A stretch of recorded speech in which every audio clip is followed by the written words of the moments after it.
Hello, friends, and welcome. I'm your co-host, Andrew Lazaga, here with Dubside. And you're listening to the DUBCAST with Dubside.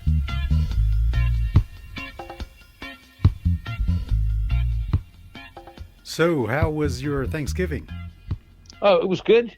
Yes, but I had even better than that. After the Thanksgiving, I finally hooked up with, there's a guy in Washington, D.C. at the Danish embassy who is the Greenland representative for the U.S. and Canada. He's a diplomat there, and he has a small staff of people in his office in the Danish embassy. And I didn't know that there was an Inuit person who speaks Greenlandic so close to me.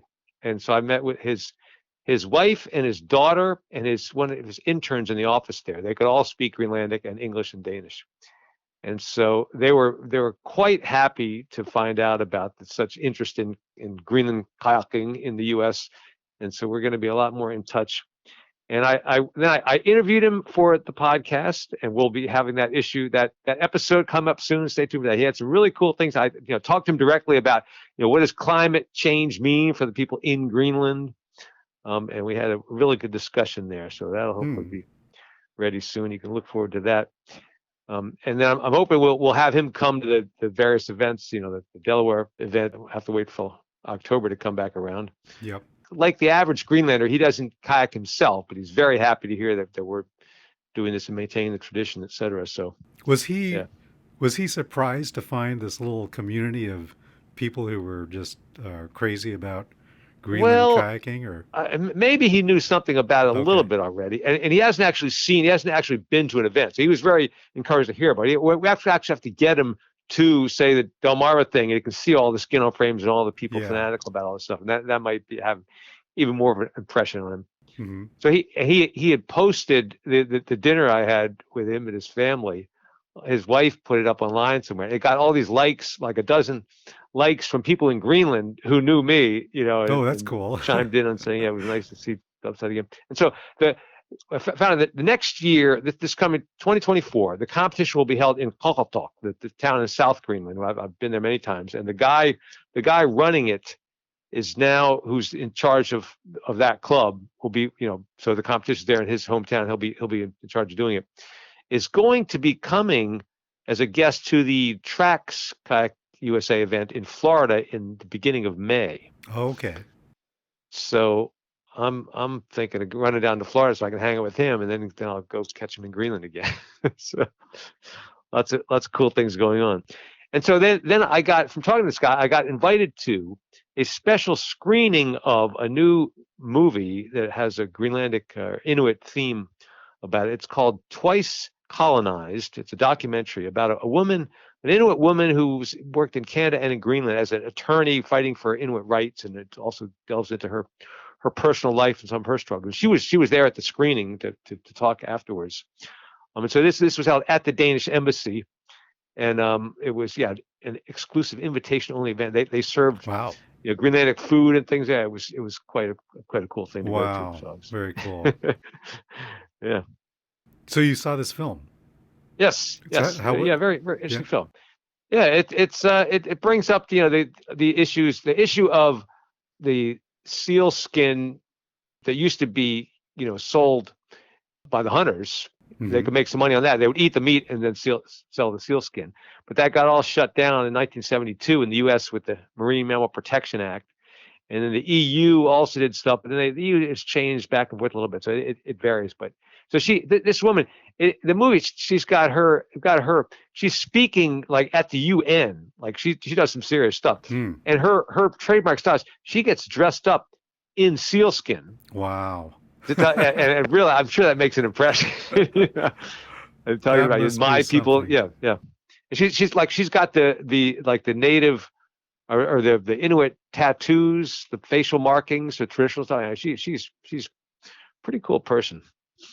Yeah, I was impressed. I talked to her directly. I met with her, and it was very nice. I gave her a DUBCAST with Dubside guitar pick. Nice. Maybe she'll listen to an episode or two. Yeah. So the other thing I want to say is I'm planning on going to the Greenland competition this summer. And we suspect it probably will be the early first or second week of July. I don't have the exact date yet. And then I'm looking to work out my usual schedule that I used to before COVID, going to Norway, Denmark, and Sweden. I have contacts in those places. And so in years for the past 15, 20 years before COVID, I was passing through Denmark, on the way to Greenland or Sweden or Norway, as well as doing some things in Denmark.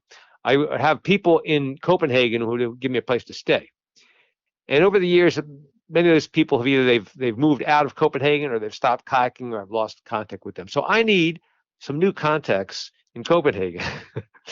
So if our data shows we have people in Denmark listening to the Dubcast with Dubside. So any listeners out there who can hook me up, this would be July, like early July, and then coming like through August in some place, just like a night or two passing through Copenhagen.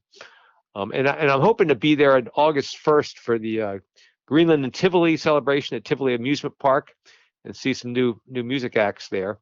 So during those time periods, I can get the details later. But if anybody, any of my Danish friends, or maybe some that I've stayed with in the past, so I can reconnect with, they can contact through the Dubcast with Dubside. Yes, yeah, we have our email address. Our Gmail is dubcastwithdubside@gmail.com. Or you can also just comment on our YouTube channel if you follow us on YouTube. And by the way, thanks everybody for your likes and comments. We love to hear your feedback. Yeah. So, and then finally, this episode number 50 here is kind of a two-part thing. So it's 50 and 51, which I was going to call 50A and 50B, but so 50 it's self-contained, but then the 51 continues from what builds from 50. So you want to hear all these two together, and this 50 is a little bit different, but you'll see that in a second.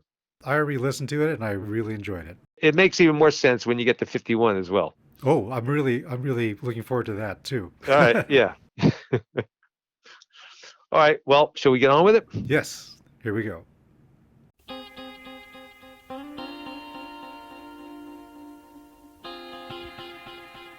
Welcome to the Dubcast with Dubside. This is Dubcast number 50. In this episode, I'm going to read you a short work of fiction. Later I'll have music of a guy from Greenland named Ungu.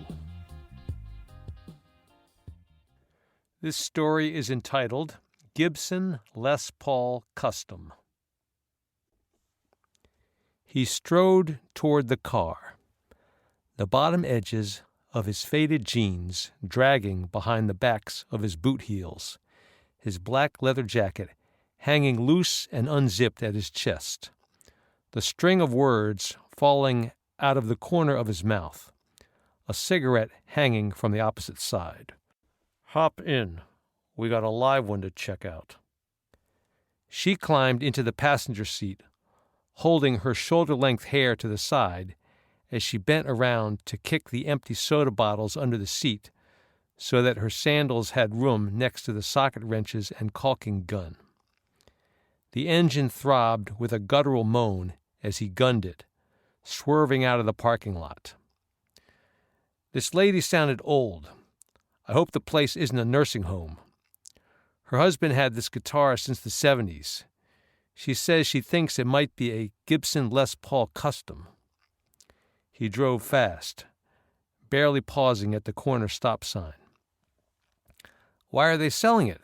the woman inquired as they accelerated down the highway. He exhaled, a cloud of cigarette smoke wafting over the dashboard. The dude died. "How much does she want?"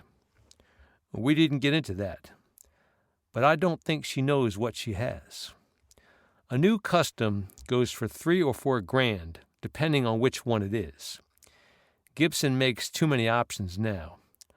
I remember the early days. Les Pauls were either custom, standard, or deluxe. Nice and simple." "So what's one of the old ones worth?" Les Paul standards with the sunburst finish made between 1958 and 1960 are the best. They start at about $100,000, and if the wood has a really nice flame maple pattern, it will fetch more than twice that much. Are you serious? No lie. A guy like Billy Gibbons of ZZ Top plays with $250,000 hanging off his neck, but the ones made after 1960 don't get nearly that much. How about a custom from the 70s? That's what you said this is, right? Yeah, the customs back then were finished in all black. If this guy got it new, we're probably looking at $5 to $10,000, and if we get lucky, she has no idea it's worth that much. But all she said was that he's had it since the 1970s, so it could be older. They turned into the parking lot of a strip mall as he set what was left of his cigarette on the ashtray before hopping out to enter a bank while she waited in the car. He came out moments later with an envelope in one hand and dropped himself into the driver's seat. She watched as he counted a wad of bills, separating it into smaller bundles and distributing them between the various pockets of his jacket and jeans. After he had stashed the last one, he made a mental review, tapping his hand to each location while intoning the amount, once pausing to double-check the left inside jacket pocket. Firing up the ignition, he turned to her and said, "Okay, let's do this." They swung out to the road, as though he were evaluating the vehicle's 0 to 60 rating. When they had finished accelerating, she asked, "How much are you prepared to pay?" He tapped a shower of ashes into the tray beside the gear shift, returning the cigarette to his lips. "I've got $2,000 in cash. That and some creative wheeling and dealing is probably all we're going to need. Watch."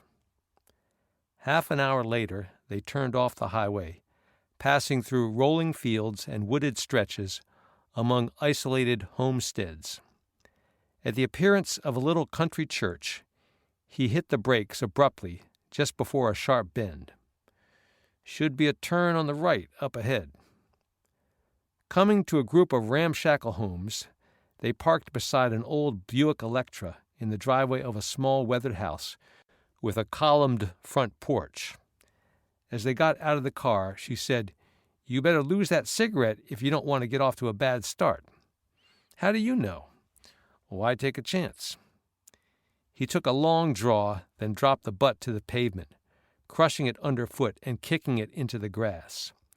They ascended the porch steps, passing a pot of wilted flowers on a wicker table propped against the cedar shake siding. Ignoring the driftwood wind chime hanging beside the doorframe, which appeared to be the only thing functioning as a doorbell, he banged fervently on the screen door. They waited, while from across the road a dog began barking. She took a deep breath as their eyes met, him nervously tapping his fingers against his leg until a sound of life came from inside the house. The gray-haired woman who slowly opened the inside door had thick glasses and was rather stout. He pulled back slightly, so the screen door had room to open outwards. "I called about the guitar?" The woman pushed open the screen, speaking slowly and deliberately.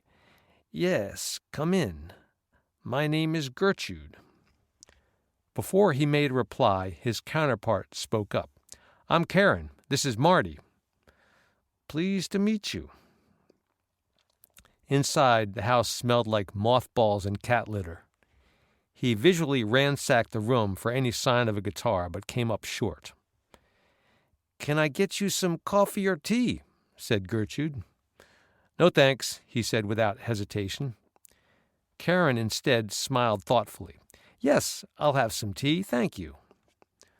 While the elderly woman disappeared through a doorway, the two continued looking around the room, eyeing the knickknacks and framed photos. Marty pointed to one of the pictures and whispered to Karen, "Vietnam." Returning with a tray she carried carefully using both hands, Gertrude announced, "I have Earl Grey and Sleepy Time. Help yourself." Karen went for the Earl Grey. They sat down on the sofa while Gertrude settled into an adjacent armchair, nursing a steaming mug with both hands.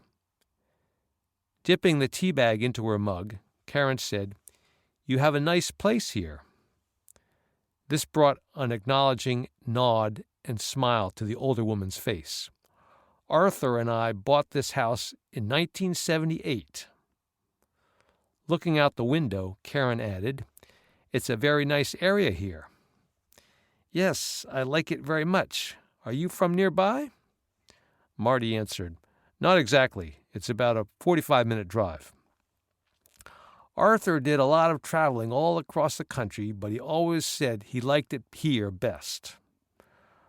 Arthur, your husband has, you said on the phone he died?" "Yes, it happened 2 months ago while he was on one of his trips to California. I still haven't gotten used to it. Whenever the phone rings, I think it's him calling to tell me when he'll be home." Karen nodded. "Sorry to hear about that. What type of work did he do?" "He did a lot of things. Meanwhile, I stayed here. I've worked at our post office for 23 years. That's Arthur there in all those pictures. Let me show you my photo albums." Marty stole a glance at the large wall clock over the far door. We came about the guitar." "Oh, yes," replied Gertrude, remaining in her chair. "I have some of the paperwork here." She reached for a folder in a pile of documents on the side table and handed Marty 2 brochures and a booklet. Eagerly examining them, Marty declared, "Yeah, looks like the Gibson catalog and price list. And this is the owner's manual. One Les Paul Custom, just like you told me on the phone. I see the purchase date was September 1970. Arthur never really used it much. He couldn't actually play the guitar, but he wanted to. He had a lot of musician friends." "Do you know what he paid for it?" "I'm not really sure. But he's the one who bought it in 1970, right?" I believe so. It was a long time ago." Marty thumbed through the price list. According to this, the manufacturer's suggested list price for a Les Paul Custom is $595. But you're aware, of course, that retailers always discount by 30 or 40%, so I imagine he paid maybe $450 or so. What are you expecting to get for it?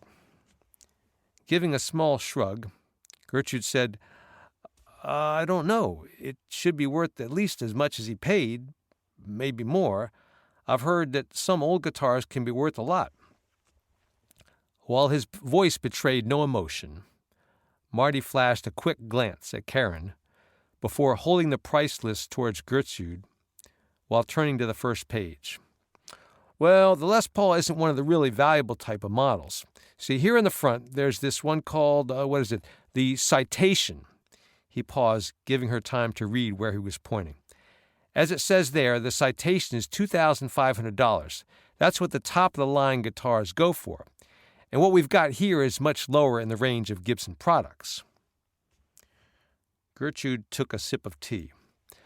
"I see. $2,500 for one guitar." "Yes, but you do understand that yours isn't one of those, although it is a fine guitar. So let's have a look. Where is it?" She rose and made her way towards a cluttered back room. It's been behind the bookcase for ages. I don't think I can lift it out by myself." Looking towards Karen, she added, "Do you think you could give me a hand, honey?" Karen sprang from the sofa without hesitation. "Certainly." Gertrude gestured towards the piles of clothing, stacks of magazines, and miscellaneous cardboard boxes. "You'll have to excuse the mess." "Oh, don't worry," assured Karen. "That's a beautiful painting there," she continued, pointing to a waterfront sunset that hung on the wall. While the sound of rummaging came from the back room, Marty remained on the living room sofa, studying the catalog. A short time later, Karen appeared, attentively clutching a black guitar case as though it were a nativity baby. After she laid it lengthwise on the coffee table, Gertrude produced a feather duster and went over the black pebble-grained surface repeatedly. "I'm sorry it's so dusty. As I said, it's been hiding behind the furniture for almost as long as we've lived here." Admiring the faded Gibson logo stenciled diagonally along the lower end, Marty started undoing the chrome latches. When he got to the latch by the handle, it wouldn't budge. He tried wiggling it and tapping it sideways, but it refused to yield, the small keyhole staring back at him defiantly. He looked up at Gertrude. "It's locked?" "Oh, my, I didn't know. I guess I should have done this beforehand. You were the first one to call. Let me see if I have a key to fit it." She left the room and returned in a moment with a small box of assorted keys. It might be one of these." Karen helped her sort through them. They found only 2 of the proper variety, simple suitcase-style keys. Marty tried both, but neither fit the keyhole. Gertrude put them back into the box woefully. "Oh, I'm sorry. This is quite inconsiderate of me. If Arthur were here, he would have been better prepared. The key must be somewhere in this house. Perhaps you could come back later in the week." Marty stroked his chin as he tilted his head back, looking out the window before turning to face Gertrude directly. "Hey, I'm really sorry about your husband. I'll tell you what, ma'am. Rather than waste your time with a lot of haggling, I'll just give you my bottom line up front. How about if I pay you $1,000 cash right now for this guitar, sight unseen, and don't worry about the key? I've got the money right here, and we can just be on our way, and you don't have to go to any further trouble." $1,000? Are you sure? "Yeah, if you're happy with that, I'm happy with that." Marty reached for his left inside pocket and took out the contents. "Here, count this." "Well, that's very generous of you," said Gertrude, clutching the handful of bills without counting them. "Maybe you would like to stay for dinner. I've got some eggplant lasagna I could heat up, and apple pie for dessert." Marty shook his head, and with a glance gave Karen a cue to carry the guitar. "Sorry, we've got to get on our way, but I appreciate your hospitality." He gathered up the brochures. "These catalogs and things, you don't need them. I mean, they go with the guitar, right?" "Yes, I guess they won't do me any good. Help yourself." As they stepped off the porch, Marty hurried to light a cigarette, while Karen brought the case to the car, sliding it gently onto the back seat before getting in herself in the front. Gertrude stood on the porch, waving goodbye as the car backed out of the driveway. As soon as they pulled onto the road, Marty burst out laughing. "We scored!" She didn't have a clue. That was hilarious. Quoting her obsolete prices from a 1970 catalog. I could have sold her the Brooklyn Bridge. What did I tell you about creative wheeling and dealing? Baby, we got a solid $5,000 minimum right there in the back seat. Karen didn't register quite as much elation. Nice, but I feel a little bad for her. Don't. This is the free market. You get what you can get, you take what you can take. Karen sighed. Even if it means ripping off an innocent old lady? I didn't rip anyone off. She accepted my offer, fair and square. You saw how happy she was when we walked out of there. She has no use for a guitar anyway. It was just taking up space in her house. Now she's got $1,000 in cash that she didn't have yesterday. She's happy. We're happy. Everyone wins.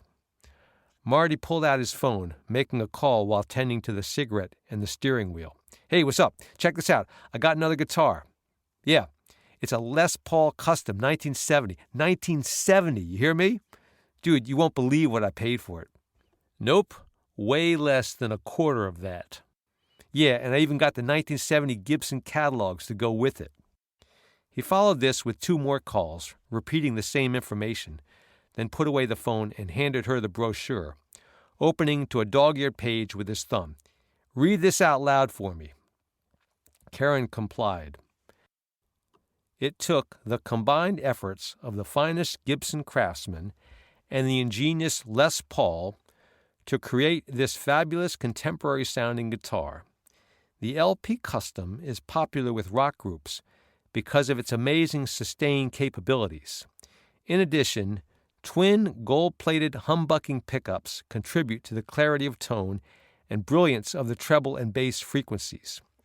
Features: ebony-finished Honduras mahogany body with graceful single cutaway design, laminated to a carved maple top bound with alternating white and black binding, 3-piece laminated mahogany neck with adjustable truss rod, 22-fret ebony fingerboard, deluxe pearl inlays, 2 gold-plated humbucking pickups with separate volume and tone controls, individual adjustment pickup pole pieces, low frets on neck joined body at 16th fret, double combination bridge and tailpiece, gold-plated tune-o-matic bridge, 3-way toggle switch activates either or both pickups, gold-plated metal parts with individual gold-plated machine heads.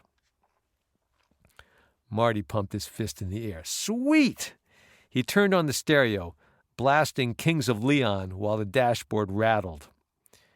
When he was almost down to the filter, he flicked his cigarette out of the window and in the same motion reached for a fresh one. His excitement evident in his driving, they blew past several cars until Karen said, "Slow down, your Les Paul isn't wearing a seatbelt." Marty turned his head towards the back seat for a quick look, taking his foot ever so slightly off the gas pedal. He turned the music down low enough to hold a conversation again. "What do you call a guy who hangs out with musicians?" "Oh, is this a joke?" "No, I'm serious. Check it out. This dude, Arthur, is a Vietnam vet, travels a lot with musicians, and doesn't seem to have a career job that his wife wants to talk about. Does that indicate anything to you?" "Well, I guess he likes music." "Liking music isn't going to pay for that kind of living, and she's no high roller. The easiest way to finance traveling with musicians is to sell drugs." "You think that's what he did?" "Yeah, because like too many wannabe drug dealers, he became his own best customer and got hooked on the hard stuff. Did you see his face in some of those pictures? I know that kind of look." Karen replied dubiously, "He looked okay to me." "Well, I wouldn't be surprised if he OD'd in California, and I also wouldn't be surprised if she's as clueless about him as she is about what his Les Paul is worth." Karen made no reply, staring out the window, glassy-eyed. Marty turned the music up again as they drove on. When they got to the parking lot, she asked, "How are you going to get the case open?" Marty rolled his eyes. "The locks they put in those cases are nothing. Have you got a paper clip or nail file or something?" "Well, if that's all it takes, I've got several options." He hurried towards the entry. "Bring the guitar in. I got to take a leak. See what you can do." She carried the guitar into the apartment and set it on the kitchen table, pushing the pizza boxes away. He tossed his leather jacket over the back of a chair as he headed down the hallway to the bathroom. He began singing, his voice shifting into a gravelly affectation. "I know it's only rock and roll, but I like it, yes I do, I like it." Pausing for a breath, following the phrasing of the song, he heard her exclaim from the other room, "I got it open!" "Right on," he yelled back, hearing her unclasp all the latches. "You know, every time I open a guitar case and see a Les Paul inside, I pause and say to myself, 'Man, that's a pretty guitar.'" He cocked his ear, listening for her reaction. "Marty!" "Just a minute." When he entered the kitchen, she was seated somberly next to the table. The latches were all unclasped, but the lid was down. Her voice revealed her remorse. "Look, I'm sorry. You should have carried it. I swear to God it felt okay to me." He reached out, flipped the lid open, and gasped. She sighed slowly, staring uneasily at the floor. "I guess you were right about the drugs. You just paid $1,000 for a guitar case with nothing in it but a needle and a spoon. Are you happy now?" He stood speechless as the toilet down the hall gurgled to the end of its flush.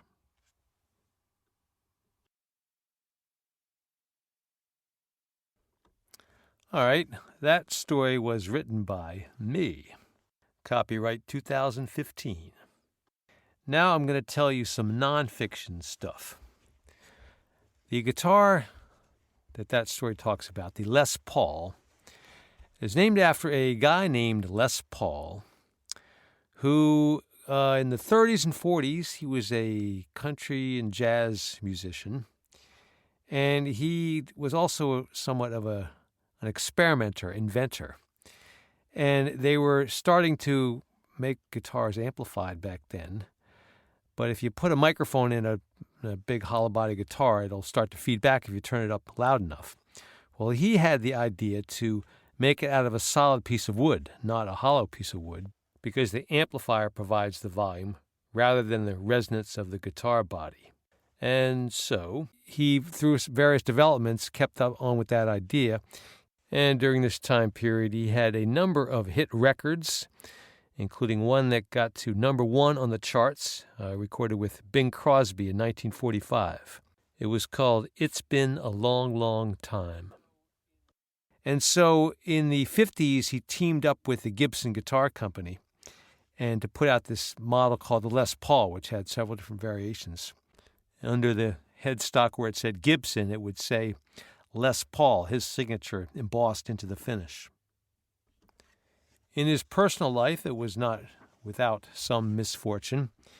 In 1941, he was in a basement apartment, and I guess like any tinkerer, he didn't always pay attention to being careful. So he just about electrocuted himself, nearly succumbed to electrocution, and had to go about 2 years of recuperation from that accident. In 1948, he was in a car with his partner, Mary Ford, and it slipped off an icy road down an embankment. And he suffered multiple injuries, including shattering his arm, and the elbow was so far gone the doctors could not rebuild it. And they were about to amputate. But knowing that he was a recording artist, one doctor understood the situation, so they set his elbow at just about 90 degrees so that he could hold a guitar. So for the rest of his life, he couldn't bend that arm. He just held it in the position he could keep on playing. Les Paul is also credited with the invention of multi-track recording. Experimenting with early tape machines, he figured out how to record things on different tracks, and then you can manipulate them or process them later. And this is today how virtually all records are made. When I record my Greenlandic songs at the end of these podcasts, I'm using multi-track recording. There's no question that this particular innovation of Les Paul revolutionized how music is made. And he continued to enjoy performing and was seen playing live right up close to when he passed away in 2009. And by then, he had gotten full accolades. He was in the Rock and Roll Hall of Fame. He's in the Inventors Hall of Fame. He's had Grammy Awards. He's been quite well recognized for his achievements. The term Les Paul is something that any electric guitarist recognizes. The original Les Paul design has been made into dozens of different versions by the Gibson Company, and it's been copied hundreds of times by other companies. You could say it is ubiquitous.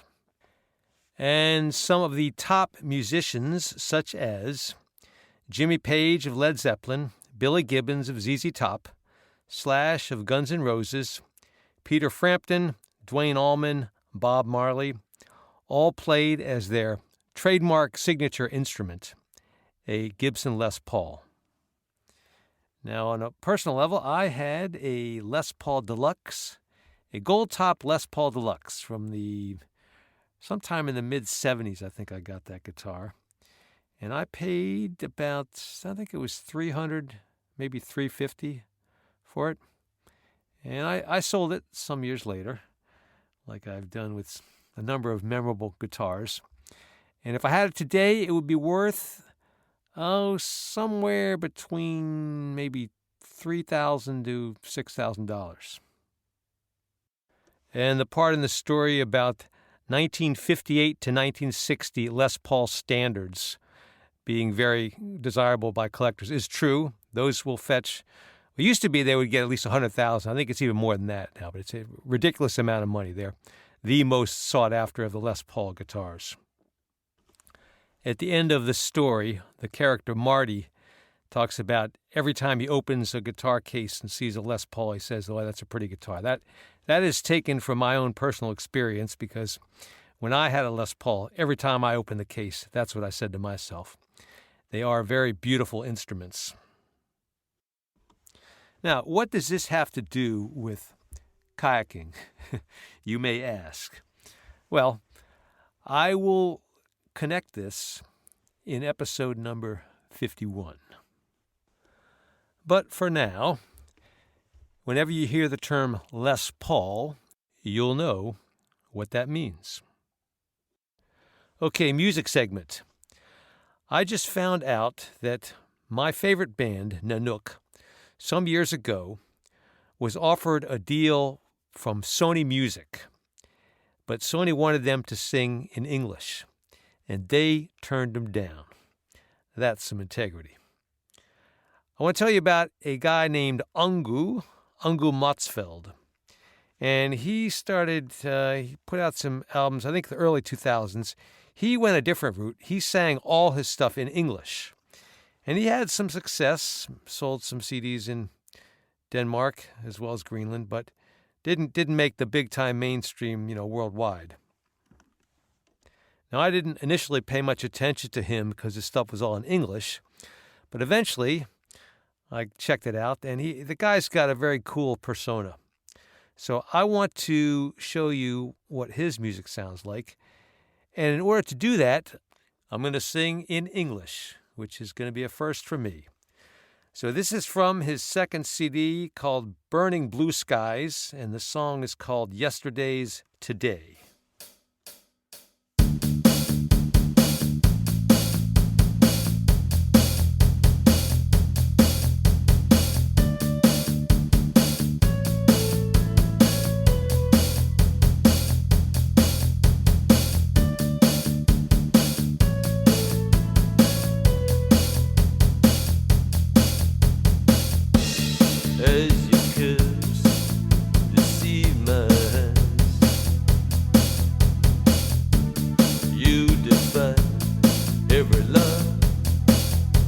Written by those we never wish to know.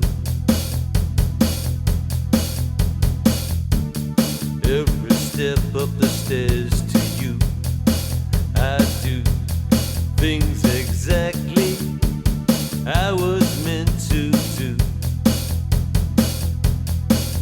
And darling, I'll be here waiting for you.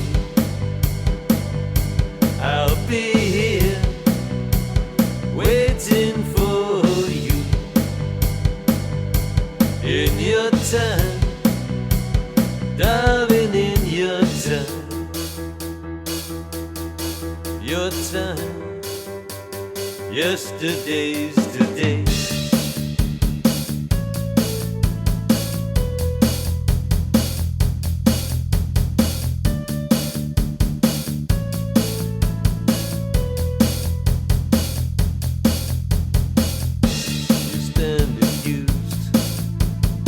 Stealing time for being left in love alone. Shine forever, stars above you shine. Tell no secrets of other stars that shine for us, shining lonely. If only you could see. Darling, I'll be here waiting for you. I'll be here waiting for you. time, darling, in your time, in your time. Yesterday's today. You can always come up and play among the clouds and shout out loud, darling, I'll be here waiting for you. I'll be here waiting for you in your time, darling, in your time, your time. Yesterday's today.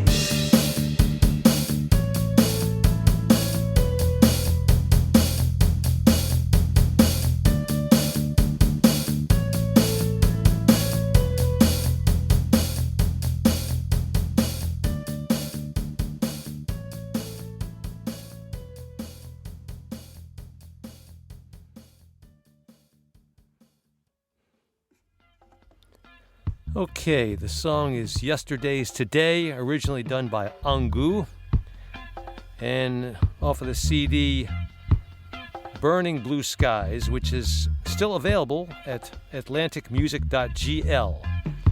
Actually, it was on sale for under $4, but then they charge you the full shipping rate, so it's up to over $20 when you have to pay the whole thing delivered to the U.S. But everything on that CD, all this stuff is in English, so you don't need any translation. And I was 1 year in Greenland. I was in Nuuk, the big city, and Malikiak had a car. And so we're driving around, and we're zooming out. Maybe we're going to the airport or something. And at one point, he casually says, "That guy we passed back there on the side of the road, that was Angu." I said, "Angu? Really? Why didn't you slow down?" That would be like going to New York City, and you get on the subway and your friend turns to you and says, "That guy up on the street hailing a cab that we passed, that was Billy Joel." Coming up in episode number 51, I will tell you about a kayak builder who has some connection to Les Paul, believe it or not.